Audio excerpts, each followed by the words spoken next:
avec nous sur ITV. Bonsoir à toutes et à tous. Bienvenue dans le 19h45 à la une de l'actualité. Les techniciens supérieurs de la santé en grève pour 48 heures. Aucune séance de dialyse n'a été donc proposée aux insuffisants rénaux recasés au hangar des pèlerins depuis la fermeture de l'hôpital Aristide Le Dantec. Situation plus que dramatique pour ces malades du rein. Le directeur de l'hôpital était à leur chevet. Il annonce que des discussions sont en cours pour que le service minimum soit assuré. Classement mondial de Reporters sans frontières sur la liberté de la presse, une chute sans précédent pour le Sénégal qui perd 31 places. Notre pays est classé 104 cette année. Le pire classement du Sénégal ces 10 dernières années, une situation due aux arrestations de journalistes et à la forte dégradation des conditions sécuritaires et professionnelles des médias. L'actualité, c'est aussi l'inauguration ce mardi de la zone d'activité des mécaniciens et professionnels de l'automobile construite sur plus de 62 hectares. Elle va abriter toutes les activités relatives à la mécanique, ateliers, galeries de vente de pièces, casse automobile entre autres. La Zampa a coûté 15 milliards de francs CFA. Voilà pour les titres tout de suite de développement.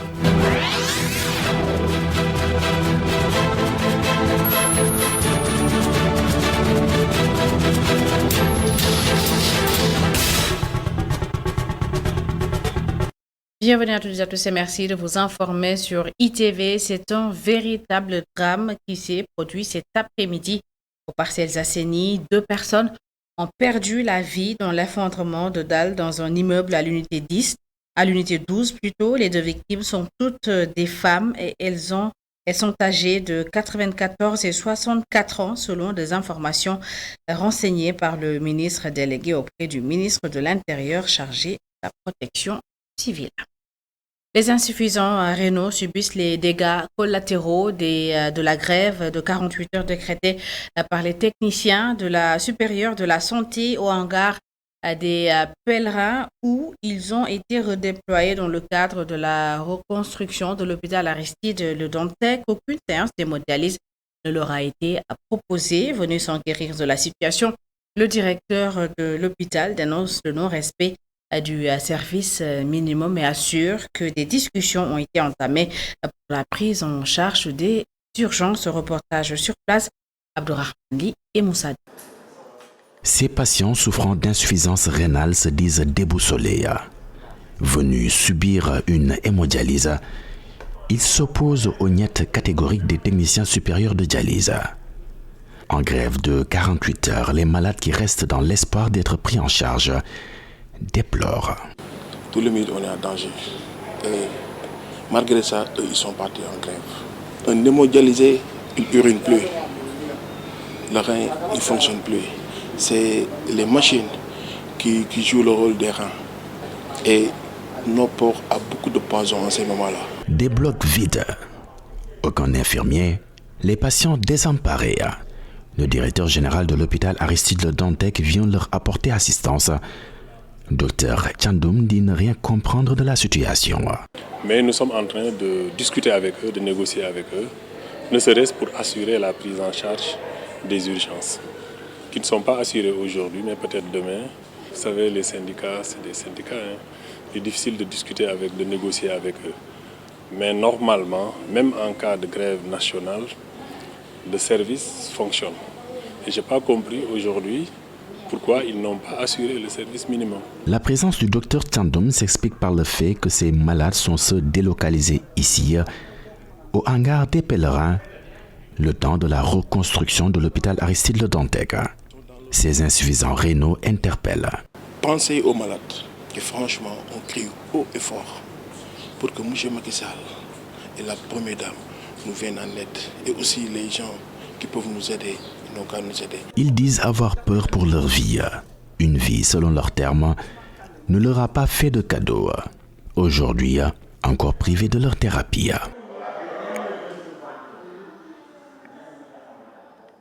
Importation de viande bovine, le regroupement des professionnels des abattoirs du Sénégal alerte les autorités. D'après eux, l'origine douteuse de cette viande la rend dangereuse pour la santé et sa commercialisation sur le marché sénégalais impactent négativement leur activité.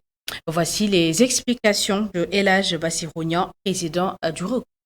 Le problème que nous avons, c'est que parce que nous sommes en train d'être concurrencés de manière déloyale, il semblerait que des viandes d'origine douteuse, des viandes dont on ne connaît pas leur provenance, sont en train d'envahir le marché national.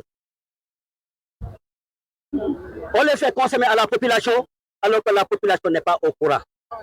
Nous autres également, actuellement, nous ne voyons plus nos clients. Les bouchers détaillants qui venaient pour s'approvisionner à l'aube ne viennent plus. Ou bien nous contestons. Nous sommes des nationaux. Nous sommes des fils du pays. Et vous voyez que la majorité est composée. Mais si l'État vraiment veut qu'on diminue le prix du kilogramme de la viande, il n'a qu'à nous convoquer, nous les professionnels. C'est nous qui travaillons. Ils ne doivent pas écouter des gens qui n'ont pas un morceau ici au niveau des abattoirs. Le forail est pratiquement occupé par des étrangers. Ce sont eux qui contrôlent le prix du kilogramme de la viande. Cela également n'est pas normal. Je crois qu'à cause de tous ces problèmes-là, il est temps que l'État nous appelle avec les responsables des forails pour qu'on puisse discuter et trouver une solution durable pour l'intérêt de tout le monde. Nous ne voulons pas aller à la vitesse supérieure. Parlons à présent de liberté de la presse. Le Sénégal perd 31 places dans le nouveau classement de Reporters sans frontières, une chute sans précédent pour notre pays qui occupe désormais la 104e place. C'est le pire classement du Sénégal de ces 10 dernières années, selon le directeur Afrique de l'Ouest de Reporters sans frontières. Les nombreuses arrestations de journalistes et les convocations de professionnels de médias née la cause. Sadibou Marang est avec Mohamed Andi.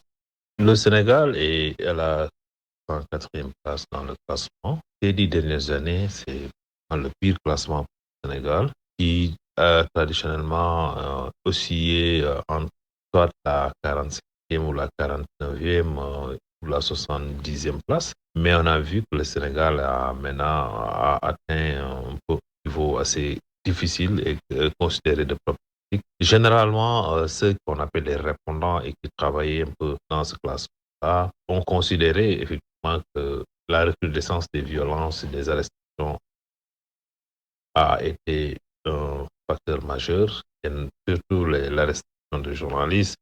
Ce que nous constatons dans les pays que nous couvrons, généralement les pays où il y a des meurtres de journalistes, des arrestations sur de longues détentions de journalistes, sont des pays qui baissent dans le classement. On ne connaissait pas de détention de journalistes, mais tout porte à croire que c'est une tendance qui commence à revenir depuis Baba Alé-Niang. On l'a vu en 2022, en 2023, on a vu le cas de Pape Diaye et récemment aussi il y a Babacar Touré. Et de plus en plus aussi, des journalistes sont convoqués pour des auditions, soit dans les locaux de la police. Ça aussi, c'est des choses qui ont été prises en compte.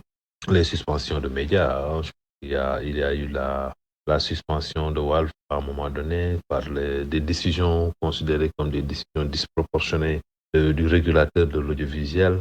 Ça aussi, ce sont des aspects qui sont analysés.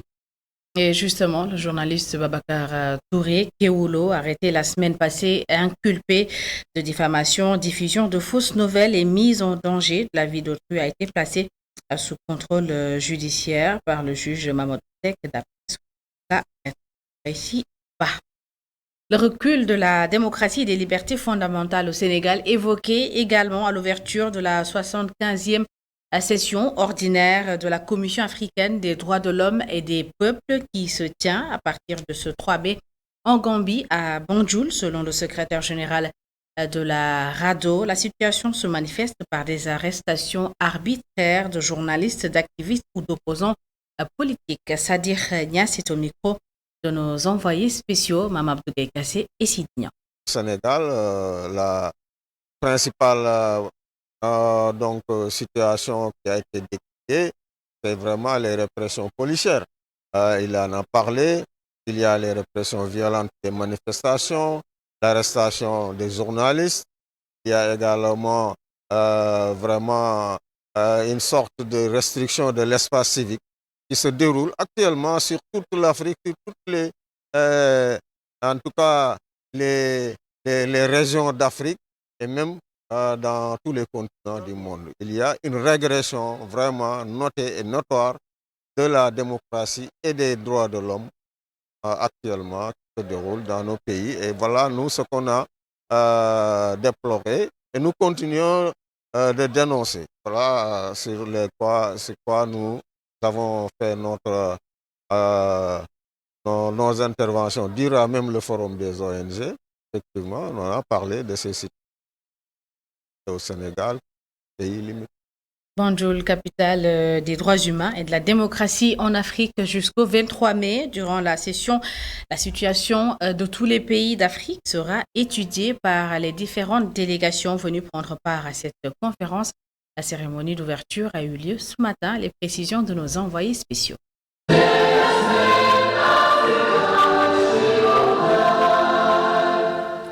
L'hymne de l'Union africaine pour annoncer la couleur de la 75e session ordinaire de la Commission des droits de l'homme et des peuples, observé comme un seul homme par toutes les délégations venues des 4 coins du continent. Plus tôt dans la matinée, les chansons et danses traditionnelles au rythme du djembé et autres instruments musicaux campaient le décor. L'Assemblée, séduite par les sonorités gambiennes qui envahissaient le centre de conférence Kairaba Jawara, hôte de la conférence. À compter d'aujourd'hui au 23 mai prochain, Banjul est la capitale de la démocratie en Afrique au moment où des crises multiformes paralysent plusieurs pays du continent, notamment le Soudan, où l'armée régulière et les paramilitaires s'affrontent depuis bientôt 3 semaines. Non sans oublier la République démocratique du Congo, dont la partie Est est minée par une guerre vieille de plus de 2 décennies, avec l'implication de plusieurs pays voisins, notamment le Rwanda. Non sans oublier la crise politique interne qui secoue le pays à quelques mois de la présidentielle prévue le 20 décembre prochain. Cette conférence sera aussi le lieu pour les officiels et les organisations non gouvernementales de s'attarder sur le recul démocratique dans certains pays où les libertés fondamentales sont également restreintes. Le cas de la Guinée, du Burkina Faso, du Mali, mais également du Tchad, 4 pays sous régime militaire, sera aussi soigneusement étudié par la Commission africaine des droits de l'homme qui a abordé en début de la conférence la situation des droits de l'homme avec les déclarations des délégués des États. Les organes de l'Union africaine ayant un mandat se sont aussi exprimés sur la question.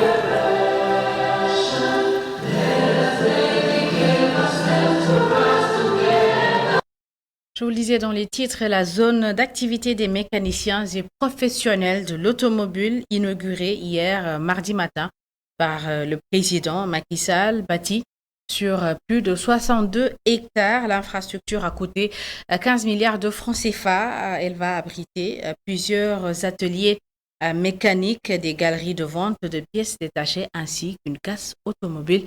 Écoutons à ce propos les précisions du chef. lii nag yéen a ko ñaanoon ma gis ne réew mënul jëm kanam su fekkee capital bi ni Ndakaaru mel lay bëgg a wéyee noonu. Nous avons accédé à votre demande. Je trouve qu'un pays ne peut pas se développer si dans la capitale il règne une occupation anarchique avec des garages de mécaniciens et des parkings dans chaque rue. Ceci doit cesser. C'est pourquoi nous avons construit des centres où vous pourrez travailler en toute quiétude. Ceux qui veulent acheter pour réparer leurs véhicules vous trouveront sur place, de même que ceux qui veulent des pièces détachées. Nous allons compléter ce programme avec la phase 2. Il s'agit d'une fourrière, d'une zone de casse et un centre de santé. Nous allons mettre à contribution nos outils de financement comme la DER, 3FPT, le FONGIP, pour accompagner les artisans qui seront là. L'artisanat est un secteur important pour le développement du pays. Artisanat nekk na secteur boo xam ne buñ ko jàppalee day yóbbu koom-koomu réew mi ci kanam.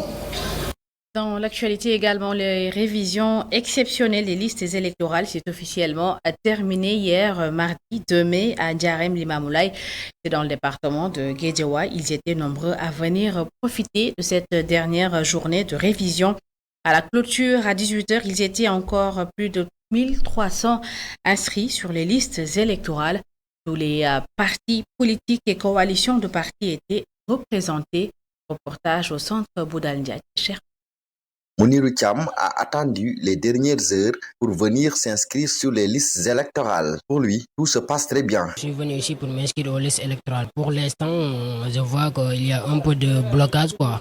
Parce que je suis venu ici à peine il y a 1 heure de temps et on n'arrive pas à entrer pour pouvoir nous inscrire sur les listes électorales et pouvoir voter. C'est le contraire pour Ndeye Binta Tendeng. Elle n'a pas pu s'inscrire sur les listes.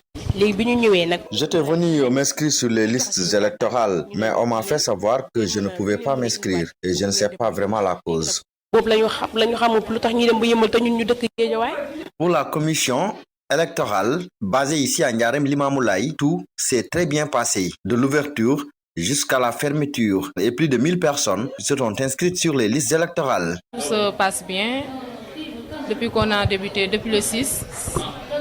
Depuis le 6, ça se déroule dans une bonne conduite. Les électeurs viennent s'inscrire et tout se passe bien dans l'ensemble. Les partis politiques qui sont au niveau de la commune, en particulier, nous avons l'APR, le PUR, il y a le PASTEF, le Grand Parti et le PDS. Nous en sommes 1305 inscrits depuis du 6 au 2 mai. Du 6 mars au 2 mai. Par rapport aux autres commissions, on a noté une présence massive des électeurs. Les gens sont venus massivement s'inscrire, surtout les primo-inscrits. À Ndiarème Limamoulaye, plus de 1300 personnes se sont inscrites sur les listes électorales, une première selon la commission électorale. Et à Touba, cette dernière journée ne s'est pas du tout bien passée. La sous-préfecture a été vandalisée par des jeunes qui étaient venus s'inscrire sur les listes électorales et qui étaient contre la fermeture des bureaux à 18h. Plusieurs dégâts matériels enregistrés et une personne arrêtée selon le bilan du sous-préfet Ababakar Ibramar que je propose d'écouter. Oui, ce qui s'est passé, c'est qu'aujourd'hui, comme tout le monde le sait, c'est le dernier jour des opérations de la révision exceptionnelle des listes électorales. Donc nous avons effectivement entamé les travaux à 8h et nous les avons terminés à 18h conformément aux dispositions du code électoral. Alors, comme du fait qu'il y avait de l'affluence, effectivement, il y a eu des personnes qui n'ont pas pu accéder parce que nous ne pouvons pas fonctionner au-delà de 18h, de l'heure légale. Ce sont ces personnes-là qui donc, se sont retrouvées tout à fait derrière et ont commencé à jeter des pierres, donc cassant tout ce qui est vitre au niveau de l'aile droite de la sous-préfecture. Aujourd'hui, nous sommes présentement dans le bureau de l'adjoint, comme vous le voyez derrière, le décor. Donc toutes les vitres ont été donc, soufflées. Voilà. C'est la même situation au niveau donc, des deux bureaux, dont le bureau qui abritait la commission administrative. Voilà. Donc c'est ça, c'est dommage de le dire, mais c'est un acte que nous déplorons. Donc c'est un acte qui n'aurait pas dû quand même donc, se passer. Voilà. Et vous avez avisé les autorités supérieures? Absolument, nous avons effectivement donc, rendu compte au préfet du département de Mbacké et au gouverneur de la région de Diourbel. Donc eux aussi, ils ont rendu compte au niveau de la hiérarchie. Voilà. Et qu'est-ce qui va être fait? Nous restons attentifs aux instructions qui nous viendront de la hiérarchie et selon le cas, on avisera. Voilà. Allons à présent dans le sud du pays. La frontière entre le Sénégal et la Guinée-Bissau choisie pour abriter une rencontre sur la paix. En Casamance, autorités locales, chefs coutumiers et religieux se sont retrouvés à Émaï, c'est dans la commune de Oukout, pour parler du processus de déminage et la libération de l'agent de sécurité de proximité Barthélémy Diatta. La rencontre est à l'initiative du professeur Ahmad Abdou Ndoukour Ndao, anthropologue, que je vous propose d'écouter au micro du correspondant. Je ne comprends pas, malgré la restructuration qui est faite au sein du Front Sud de l'INC, je parle en détail, qu'on kidnappe. Probablement, ce n'était même pas le garçon qui était choisi au départ, probablement. Dans tous les cas, il est là-bas depuis maintenant plus de 2 mois. Je pense que tout le monde a essayé de faire des efforts pour qu'on le libère, y compris, parce que je sais de sources très sûres, nos amis de la Guinée-Bissau, le président même de la Guinée-Bissau. Je profite d'ailleurs de l'occasion pour remercier Basséor qui est là. Donc, sur les 5 villages que nous avons invités de la Guinée-Bissau, les 4 sont là. Le dernier s'est excusé. Ce qui veut dire également que Il y a de l'intérêt pour nos amis de la Guinée-Bissau, sans compter évidemment sur cette façade sud-ouest, tous les villages qui sont là, avec leur anahan, leur imam, etc. Donc je finis pour dire que moi je lance un appel au MFT, je sens plus petit pour le faire, pour qu'on libère le garçon. Nous tous, on ne va pas faire de langage de bois. On sait quel est le problème. Le problème, c'est qu'il y a encore dans le maquis des gens qui sont pour vivre du chanvre indien. Oui, sur l'économie criminelle. Pour évidemment, on va dire, couper des bois tant qu'ils en ont la possibilité, pour aller prendre des choses qui ne les appartiennent pas.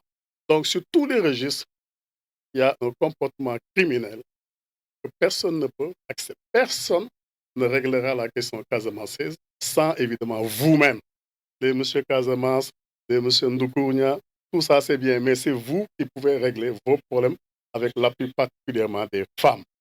Et je crois que les femmes doivent encore mieux s'investir globalement sur la paix, spécifiquement sur la libération de Barthé. Et puis l'année dernière, les fortes pluies qui se sont abattues sur Kaolack ont causé des inondations dans plusieurs localités. Et pour prévenir cette situation, l'Office national de l'assainissement du Sénégal a lancé des opérations pré-hivernales. 75% des travaux ont été déjà exécutés d'après elle, et le ministre en charge de la gestion des inondations est en visite de terrain. Adamassar et Astor. À quelques mois de l'installation de l'hivernage, les travaux engagés par l'État du Sénégal pour lutter contre les inondations dans la commune de Kaolack sont exécutés à 75%. Déjà dans le cadre du programme des 10 villes, donc nous avons un taux d'exécution satisfaisant qui tourne autour de 75%.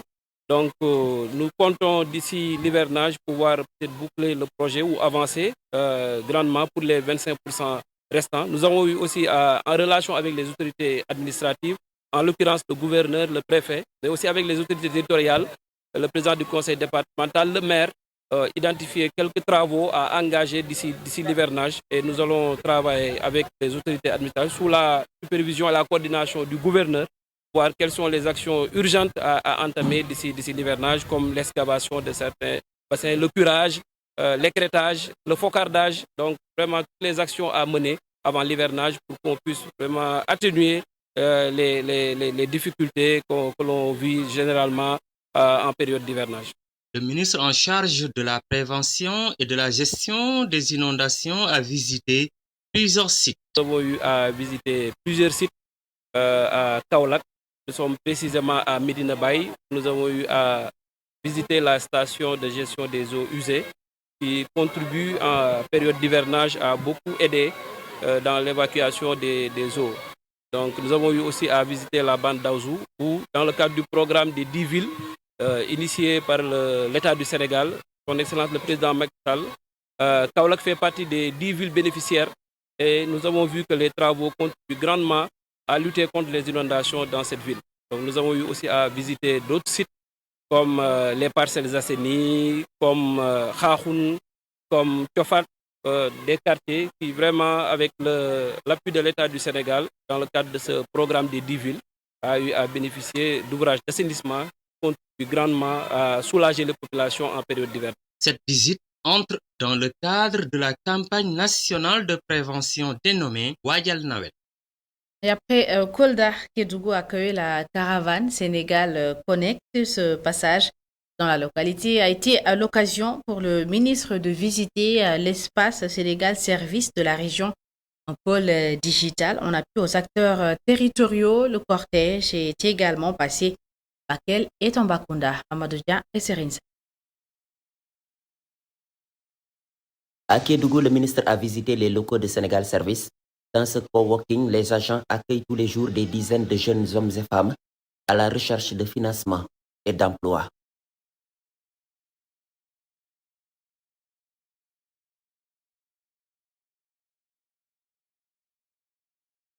Après Kédougou capture le Sénégal oriental, à Tambacounda, le gouverneur adhère à la caravane du numérique. Le Sénégal, c'est 14 régions. L'idée généreuse de dire que vous allez parcourir le pays, d'aller à leur rencontre, jusque dans les confins de Kédougou, dans les profondeurs de Kolda, dans les limites de Tambacounda. C'est une idée qui indique que vous avez une démarche inclusive. Nous avons décidé, monsieur le gouverneur, de sillonner le pays pour, comme vous le dites, participer à réduire cette fracture que le Sénégal a toujours connue entre le Sénégal de l'intérieur et les grandes capitales de l'ouest du pays, à savoir Dakar, Mbour, Thiès. Ensuite, la caravane s'est mise en route pour Bakel. Le cortège, accueilli chaleureusement à l'entrée de la ville, rallie la place baptisée Macky Sall. Ici, le ministre reçoit des doléances liées à l'accès à Internet. Nous réclamons la connectivité de toutes les communes du département de Bakel. Il y a aussi beaucoup de villages aujourd'hui qui ne sont pas connectés à l'Internet, qui n'arrivent même pas. Même Gabou, mon village natal, ça ne fait même pas 3 jours. On a passé 72 heures pour avoir de connexion. Quelques doléances que je peux régler, à des doléances que je peux rappeler à son excellence le président Macky Sall. Parmi les doléances que l'on peut régler, le président nous a demandé, il y a des sollicitations des populations qu'on peut régler immédiatement, faites-le. Et donc, je m'engage et maintenant à vous faire une couverture de Wi-Fi pour la population de Bakel. Voilà, donc mes collègues maires, étant maire comme mes 2 collègues maires qui sont là, donc je vais offrir 3 ordinateurs pour la mairie de Bakel et 3 ordinateurs également pour la mairie de Badou. Après l'est du pays, la caravane Sénégal Connect prend la direction du nord.